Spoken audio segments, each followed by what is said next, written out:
Penyakit autoimun lebih sering terjadi pada wanita. Assalamualaikum Sobat Sitokain, pada kesempatan kali ini kita akan membahas mengenai penyakit autoimun.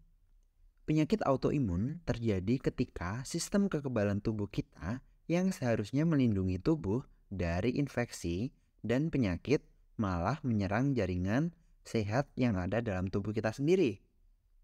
Hal ini akan menyebabkan peradangan dan kerusakan pada organ dan jaringan yang bisa mempengaruhi berbagai bagian dari tubuh.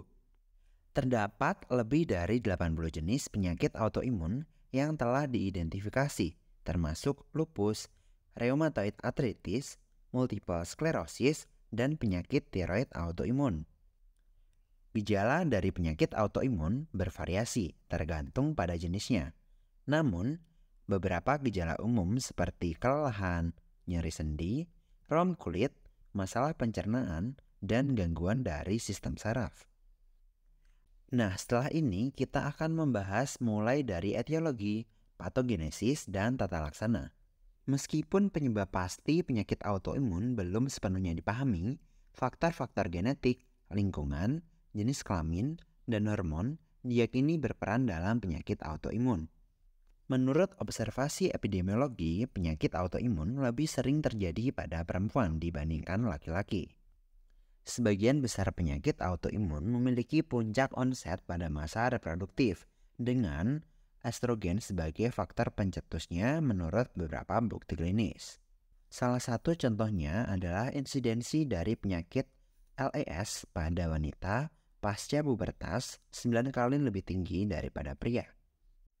Berbagai teori telah diajukan oleh beberapa peneliti tentang patogenesis dari autoimun ini, tetapi tampaknya masing-masing mempunyai kebenaran dan kelemahannya masing-masing. Kali ini kita akan membahas mengenai 8 teori patogenesis dari autoimun. Teori yang pertama adalah T-cell bypass, fenomena dalam sistem kekebalan tubuh di mana sel B dapat aktif dan menghasilkan antibodi tanpa bantuan atau pengawasan langsung dari sel T. T-cell bypass biasanya terjadi ketika sel B terpapar pada antigen yang sangat kuat atau antigen yang telah dikenali sebelumnya. Sel B yang telah mengingat antigen tersebut dapat langsung berproliferasi dan menghasilkan antibodi tanpa harus melalui tahap aktivasi oleh sel T. Proses ini dapat mempercepat respon kekebalan tubuh terhadap antigen, tetapi juga dapat menyebabkan produksi antibodi yang tidak terkontrol. Teori yang kedua adalah T-cell to B-cell discordance. Dapat diartikan sebagai ketidakcocokan atau ketidakselarasan antara dua jenis sel kekebalan tubuh, yaitu adalah sel T dan sel B. Ketika terjadi discordance antara sel T dan sel B tidak bekerja dengan baik bersama-sama untuk melawan infeksi atau mengenali bahan asing yang masuk ke dalam tubuh, ini bisa menyebabkan gangguan pada sistem kekebalan tubuh dan akan mempengaruhi kemampuan tubuh untuk melawan penyakit.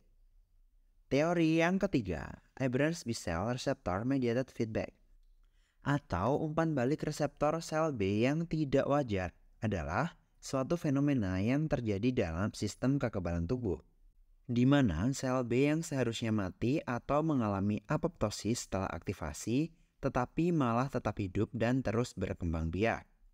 Hal ini akan mengakibatkan sel B yang tidak terkontrol ini terus hidup dan terus berkembang biak, akan menyebabkan peningkatan jumlah dari sel B yang tidak terkontrol. Teori yang keempat, molecular mimicry, merupakan fenomena dalam sistem kekebalan tubuh di mana antigen yang berasal dari patogen seperti bakteri ataupun virus mirip dengan antigen yang ada pada jaringan tubuh itu sendiri. Hal ini akan menyebabkan sistem kekebalan tubuh sulit untuk membedakan antara antigen asing dengan antigen tubuh itu sendiri. Teori yang kelima, idiotype cross reaction, adalah suatu fenomena yang terjadi dalam sistem kekebalan tubuh, di mana antibodi yang dihasilkan oleh sel B memiliki kesamaan struktural dengan idiotype atau bagian variabel dari reseptor sel B yang ada pada antibodi lain, dan menyebabkan reaksi silang antara dua antibodi tersebut.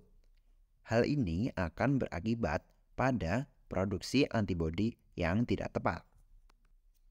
Teori yang keenam, cytokine dysregulation, adalah suatu fenomena dalam sistem kekebalan tubuh di mana produksi dan respon sitokin menjadi tidak seimbang atau terganggu. Produksi sitokin bisa menjadi terlalu banyak atau terlalu sedikit, ataupun respon tubuh terhadap sitokin bisa menjadi tidak tepat. Teori yang ketujuh, dendritic cell apoptosis, adalah suatu proses kematian sel dendritik yang terjadi secara terprogram ataupun teratur.